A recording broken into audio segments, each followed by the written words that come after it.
The morning sun had not yet burned away the night's chill when Sarah Mitchell heard the scream cut through the desert silence like a blade through silk. She froze at her wash basin, water dripping from her hands back into the copper bowl, her heart hammering against her ribs with the rhythm of something wild and afraid. The sound came again, weaker this time, more human than animal, carrying on the wind that whispered through the sagebrush surrounding her father's trading post. She wiped her hands on her apron and stepped onto the wooden porch, scanning the endless expanse of red earth and scattered rocks that stretched toward the distant mountains. Nothing moved except the heat shimmer already beginning to rise from the ground, though the sun had barely crested the horizon. Her father was inside, counting pelts and preparing for the day's trade with the Comanche bands that sometimes passed this way, following the old buffalo trails that still scarred the earth like memories of a wilder time. Then she saw it, a dark shape crumpled against a boulder, perhaps 50 yards from the post, small and still as a broken bird. Without thinking, Sarah grabbed her father's rifle from beside the door and ran, her boots kicking up dust clouds that hung in the windless air like prayers seeking heaven. As she drew closer, the shape resolved into a boy, maybe 12 or 13 years old, with bronze skin and long black hair matted with blood and sand. An arrow protruded from his chest, just below his left shoulder, the wooden shaft trembling with each shallow breath he took. Blood had pooled beneath him in the dust, dark and thick as molasses, and his eyes, when they fluttered open to look at her, were the color of deep water reflecting storm clouds. He tried to speak, but only a whisper escaped his cracked lips, words in a language she didn't understand, but recognized as Comanche from the trading sessions she'd witnessed between her father and the various chiefs who sometimes sought shelter here during the brutal summer months, when even the desert itself seemed to gasp for mercy. Sarah knelt beside him, setting the rifle carefully in the dirt, her mind racing through everything her mother had taught her about healing before the fever took her 3 winters past. The arrow had entered clean, missing the major vessels, but it was buried deep and the boy was losing blood steadily. She could see the fletching was a patchywork, recognizable by the distinctive black and white striping her father had shown her during his lessons about the different tribes that moved through this contested territory like ghosts seeking rest. The boy's eyes fixed on hers with an intensity that made her breath catch. There was no fear in them, only a strange kind of acceptance, as if he had already made peace with whatever fate awaited him in this moment. His hand moved slightly, fingers reaching towards something at his throat, and she saw the small leather pouch that hung there, marked with symbols she didn't recognize, but somehow understood, meant protection, hope, perhaps even love from someone far away who waited for his return. Without hesitation, Sarah slipped her arms beneath his slight frame and lifted him, surprised by how light he felt, as if the desert had already begun claiming his substance. He made no sound as she carried him toward the trading post, though she felt his body tense against the pain that must have been shooting through him with every step. Her father appeared in the doorway, his weathered face creased with concern and something else, something that looked almost like fear. "Sarah, what in God's name?"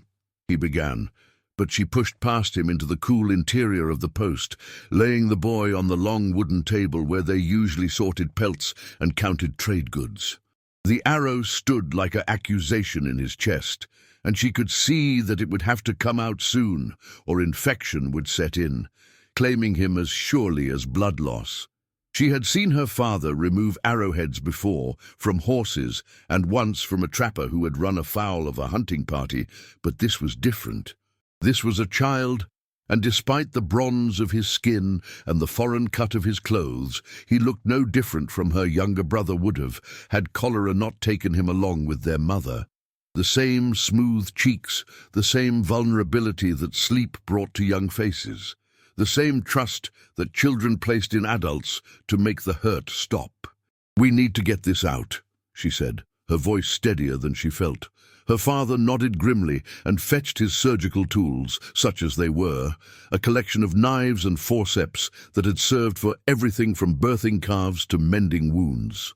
Sarah heated water and tore strips from one of her clean chemises, laying everything out with the methodical care her mother had taught her during the long months when sickness visited their home like an unwelcome relative who never knew when to leave. The boy's eyes followed her movements, and when she placed her hand gently on his forehead, checking for fever, he closed them and seemed to relax slightly. His skin was warm but not burning, and his breathing, while shallow, was regular. She positioned herself beside the table, one hand braced against his shoulder, the other gripping the arrow shaft. Her father stood ready with the forceps, his face grim with concentration. "On 3, she whispered, though she wasn't sure if she was speaking to her father, or to the boy, or to herself. 1, 2, she pulled, smooth and steady, feeling the arrowhead grate against bone, before sliding free with a wet sound that made her stomach turn. Blood welled immediately, but not the arterial spray that would have meant death. The boy's back arched once, his mouth opening in a silent scream, and then he went limp, unconscious from pain or shock, or simply the relief of having the foreign object removed from his body. Sarah pressed the clean cloth against the wound, applying steady pressure, while her father cleaned the arrowhead and examined it for any fragments that might have broken off inside. The point was intact, a beautifully crafted piece of flint that spoke of skilled hands and careful preparation. Whoever had shot this arrow had not done so carelessly or in haste, but with purpose and precision that spoke of old grievances and older hatreds. For the next hour, they worked in silence, cleaning the wound, stitching it closed with thread made from sinew, and bandaging it with strips of clean cotton. The boy drifted in and out of consciousness, sometimes muttering words in his own language, sometimes simply lying still as death, except for the steady rise and fall of his chest. When they were finished, Sarah covered him with one of her mother's quilts and settled into the chair beside the table to keep watch. Her father paced the small room, his boots creating a rhythm against the wooden floor that seemed to echo the uncertainty they all felt. "We should send word to the fort," he said finally, his voice low but carrying the weight of a man who had lived long enough to know when trouble was brewing. "If he's from one of the war parties that have been hitting the settlements." "He's a child," Sarah said simply, not taking her eyes from the boy's face. "Look at him, he's younger than Tommy would have been." Her father's expression softened at the mention of her dead brother, and he stopped pacing. The silence stretched between them, heavy with unspoken fears and the weight of decisions that could not be undone once made. Outside, the day grew hotter, and the usual sounds of the trading post resumed as travelers arrived seeking water and supplies. But Sarah remained by the boy's side, changing his bandages when blood seeped through, spooning water between his lips when he stirred, and watching for signs of fever or infection that would mean their efforts had been for nothing.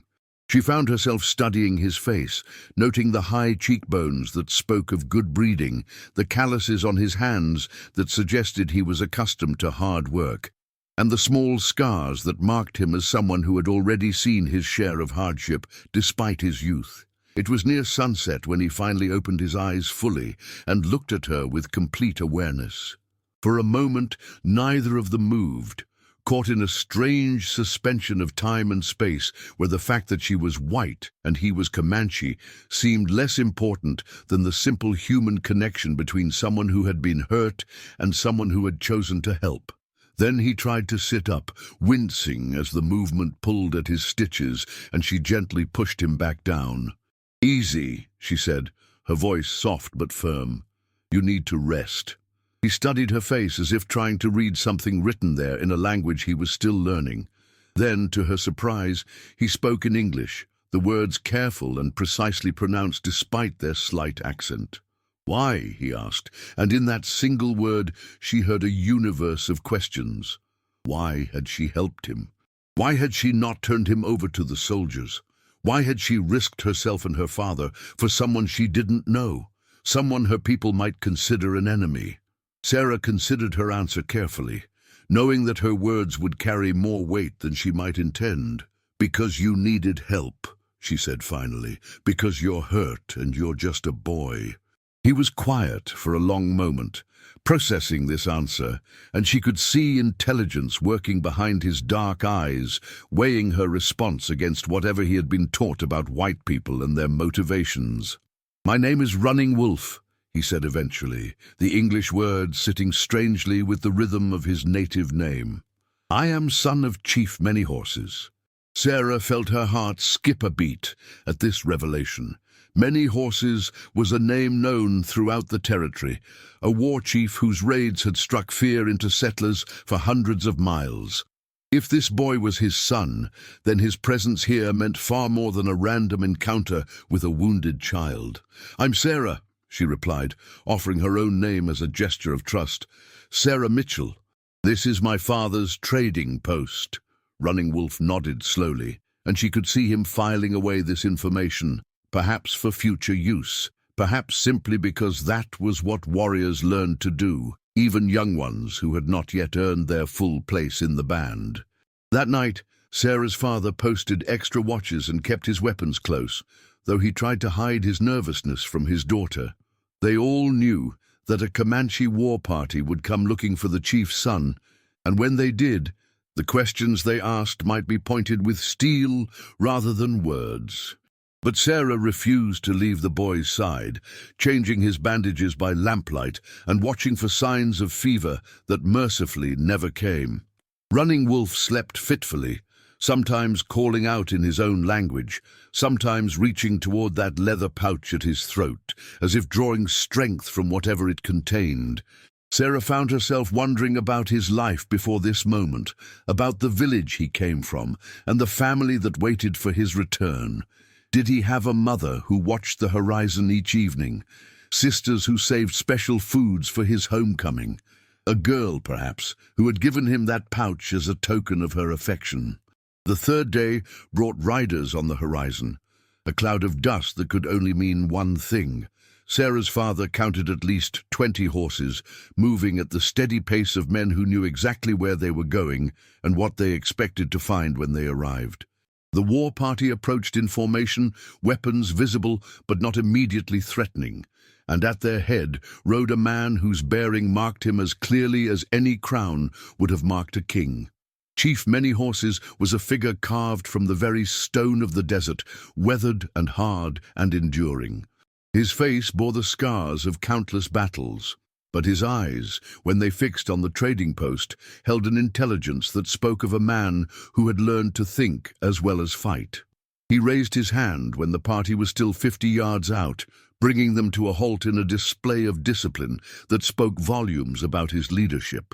Sarah stood on the porch beside her father, her heart hammering, but her chin raised in defiance of the fear that tried to steal her courage. Behind them, Running Wolf had insisted on rising from his bed despite his weakness, and she could feel his presence like a warm shadow at her back. The bandages were hidden beneath his shirt, but she could see the careful way he held himself, protecting the wound that was still tender despite 3 days of healing. Many Horses dismounted alone and walked toward them, his steps measured and purposeful. When he reached the porch, he stopped and looked directly at Sarah, his gaze moving from her face to her hands, which still bore faint stains from the blood she had cleaned from his son's wounds. For a moment that stretched like eternity, no one spoke. The desert wind whispered through the silence, carrying the scent of sage and the promise of another day's heat. Then the chief spoke, his English heavily accented but clear. "You are the one who saved my son." It was not a question, and Sarah nodded, not trusting her voice to remain steady. Many Horses studied her for another long moment, then looked past her to where Running Wolf stood in the doorway, alive and healing because of her actions. "He told me what you did," the chief continued, his voice carrying a gravity that seemed to pull weight from the very air. "How you pulled the arrow from his chest, how you gave your own blood to clean his wound, how you stayed beside him when fever dreams called his spirit toward the Sky Road. Sarah realized that Running Wolf must have been more aware during his recovery than she had thought, remembering details that she had assumed were lost to pain and unconsciousness. Many horses reached into a pouch at his belt and withdrew something that gleamed in the morning light. It was a knife, but unlike any Sarah had ever seen, with a blade that seemed to capture and hold the sun's fire and a handle carved from what looked like ivory or bone. He held it out to her, his expression solemn. "This belonged to my father," he said, "and his father before him. It has tasted the blood of many enemies and has never known defeat. I give it to you now, Sarah Mitchell, as payment for the life of my son." Sarah stared at the weapon, understanding instinctively that she was being offered something far more valuable than gold or silver, something that represented honor and trust, and a debt that could never be fully repaid. But before she could reach for the knife, many horses held up his other hand, stopping her. "There is more," he said, and his voice carried a note that made her father shift nervously beside her. "Running Wolf has told me of your kindness, but also of your beauty. He has asked me to speak for him, though he is young and has not yet taken his first scalp or proven himself in battle." Sarah felt her breath catch in her throat as she began to understand what was happening. Running Wolf stepped forward then, moving carefully but with determination, until he stood beside his father. In the morning light, she could see that he was taller than she had realized, and his eyes held a maturity that belied his years. "I wish to marry you," he said simply, the words falling into the silence like stones into still water. "My father offers 50 horses as bride price, and I offer my life to protect yours for all the days that remain to us." Sarah stared at him, her mind reeling from the enormity of what was being proposed. Marriage to a Comanche warrior, even a young one, would mean leaving everything she had ever known, everything that connected her to the world of her birth. Her father made a sound that might have been protest or simply surprise, but many horses silenced him with a look. "This is between the woman and my son," the chief said firmly. "She saved his life. She has earned the right to choose." Sarah looked at Running Wolf, seeing past the bronze skin and foreign features to the person beneath, the boy who had trusted her with his pain and his healing, who had watched her with intelligent eyes and found something worth wanting. She thought of the loneliness that had filled her days since her mother's death, the endless sameness of life at the trading post, the knowledge that most white men who might want to marry her would see her only as a way to gain access to her father's business or the land it sat on. She thought of the careful way Running Wolf had spoken her name, as if it was something precious that required gentle handling. "If I said yes," she found herself saying, her voice barely above a whisper, "what would my life be like? Would I be welcome among your people?" Many horses exchanged a look with his son, and she saw something pass between them, some communication that went deeper than words. "You would be the wife of a warrior," the chief said finally. "You would have a place of honor in our band. Your children would be raised as Comanche, but they would know the story of their mother's courage and the debt their people owe to her mercy." He paused, studying her face. "But you would leave this place and never return. The choice once made cannot be unmade." Sarah closed her eyes, feeling the weight of the decision pressing down on her like the desert heat. When she opened them again, Running Wolf was watching her with an expression that seemed to hold both hope and acceptance, as if he would understand whatever choice she made, but could not help wanting it to fall in his favor. "I need time to think," she said, and immediately saw relief in many horses' face. A lesser chief might have demanded an immediate answer, but he had the wisdom to understand that important decisions required proper consideration. He nodded once, grave and respectful. "We will make camp by the creek," he said. "When the sun sets tomorrow, we will return for your answer." The war party withdrew to the distance they had named, close enough to be seen, but far enough to allow privacy for the difficult conversations that would surely follow. Sarah watched them go, her mind churning with possibilities and fears, opportunities and losses. That night, she sat on the porch long after her father had gone to bed, staring up at stars that seemed close enough to touch in the clear desert air. The same stars, she realized, that Running Wolf was probably looking at from his family's camp, perhaps wondering what her decision would be, perhaps telling himself that he could accept whatever choice she made with the dignity befitting a warrior's son. She thought about her mother, who had given up the comforts of Boston to follow her father into this harsh land, who had found love and purpose in a place that demanded everything from those who chose to call it home. She thought about the arrow she had pulled from Running Wolf's chest, and how that single moment had somehow changed the trajectory of both their lives in ways neither could have foreseen. The next day passed like a dream, with Sarah moving through her usual tasks while her mind wrestled with the choice before her. Her father spoke little, but she could see the concern in his eyes, the fear of losing his only remaining child to a world he didn't understand. Yet he had raised her to think for herself, to follow her heart, even when it led in directions that others might not approve of. As the sun began its descent toward the western mountains, painting the sky in shades of copper and gold, the Comanche riders appeared again on the horizon. This time, Sarah was ready for them. She had spent the day in preparation, packing the few possessions that meant the most to her into a single leather bag, writing a letter to her cousin in St. Louis that explained her choice as best she could, and braiding her hair in the simple style her mother had taught her for special occasions. Many horses approached as before, alone and dignified, his son walking beside him with careful steps that spoke of healing strength returning day by day. When they reached the porch, Sarah was waiting for them, her decision clear in her bearing even before she spoke the words aloud. "I will marry your son," she said, her voice carrying across the still air like a bell ringing out across water. "I will come with you and learn your ways, and make my life among your people."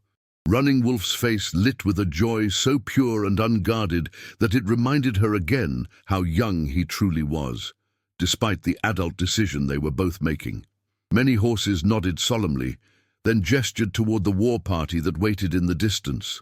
At his signal, they began to move, and Sarah saw that they had brought with them the promised bride price, 50 horses of every description, from sturdy ponies to magnificent war horses that pranced and tossed their heads as if eager to demonstrate their value. The animals flowed toward the trading post like a river of living wealth, their hoofbeats creating a thunder that seemed to shake the very ground.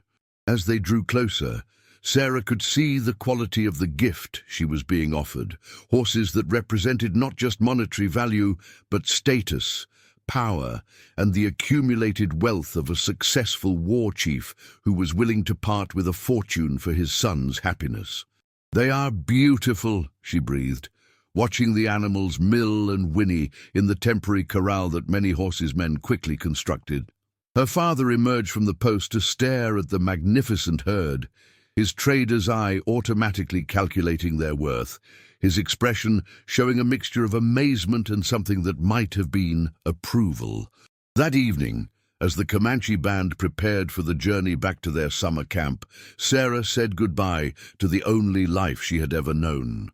She embraced her father tightly, promising to send word when she could, though they both knew that such promises were easier made than kept in a land where distances were measured in days of hard riding and communication traveled at the speed of trust between peoples who often found themselves at war. "Are you certain about this?"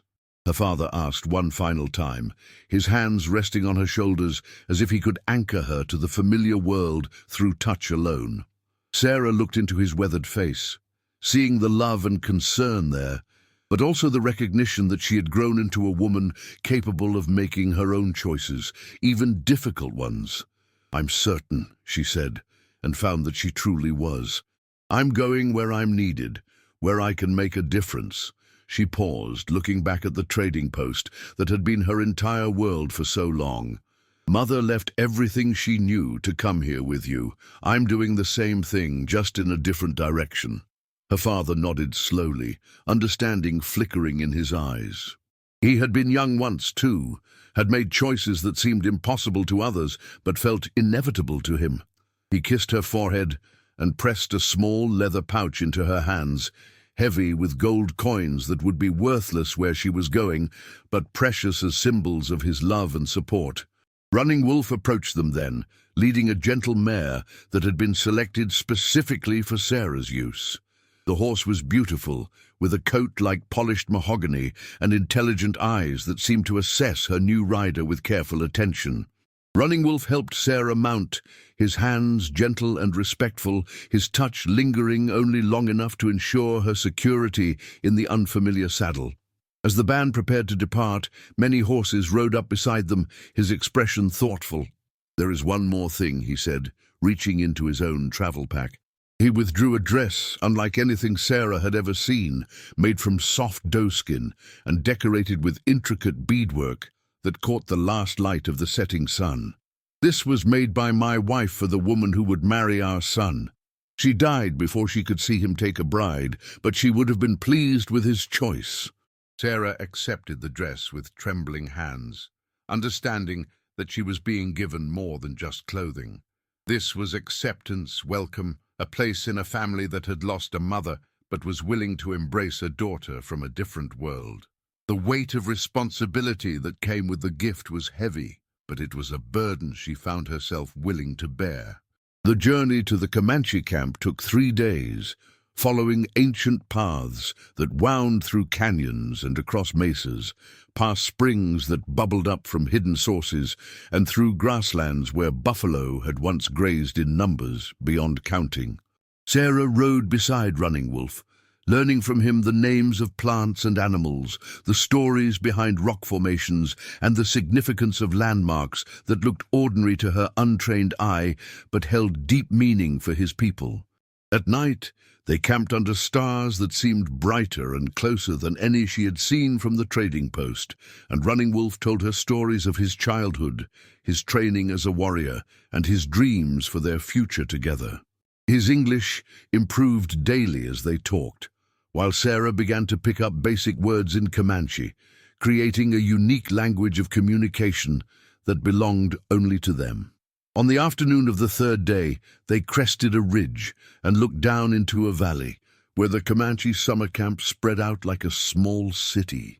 Tipis dotted the landscape in carefully organized family groups, smoke rising from cooking fires, children playing in the shallow stream that ran through the center of the encampment, and horses grazing in vast herds that spoke of wealth and power accumulated over generations of successful raids and careful breeding. As they descended into the valley, people emerged from their dwellings to watch the returning war party and the white woman who rode among them. Sarah felt the weight of their attention, curious and evaluating, but not hostile. These people had heard the story of what she had done for their chief's son, and that narrative had preceded her arrival, creating a space for acceptance that might not otherwise have existed. The formal wedding ceremony took place that evening, conducted according to traditions that stretched back countless generations. Sarah wore the dress that Running Wolf's mother had made, feeling the weight of history and expectation in every carefully placed bead. The ritual was unlike anything she had experienced in her Christian upbringing, involving prayers to spirits she didn't understand, and promises made in a language she was still learning, but the fundamental meaning transcended cultural boundaries. When Running Wolf placed his hands over hers and spoke his vows in careful English so that she could understand every word, Sarah felt something settle into place inside her chest, a sense of rightness that she had never experienced before. This was where she belonged, with this man, among these people, in this life that she had chosen not because it was easy or familiar, but because it was true. Months passed in the rhythm of nomadic life, following the seasons and the movements of game, learning skills that no white woman was ever taught, but that were essential for survival in this harsh and beautiful land. Sarah mastered the art of setting up and breaking down a teepee, learned to prepare buffalo meat in a dozen different ways, and gradually earned the respect of the other women through her willingness to work hard and her genuine desire to understand their ways. Running Wolf's wound healed completely, leaving only a small scar that he wore like a badge of honor, a reminder of the day his life had changed direction. As winter approached and he prepared for his first major raid as an adult warrior, Sarah discovered that she was carrying his child, news that filled the entire band with celebration and cemented her place among them as nothing else could have. The baby was born the following spring, during the time when the prairie flowers bloomed in carpets of color that stretched to the horizon. Sarah held her son for the first time and saw in his features a perfect blending of two worlds, two peoples, two futures that had seemed incompatible until love made them whole. Running Wolf wept when he saw his child, tears of joy and pride that he made no attempt to hide.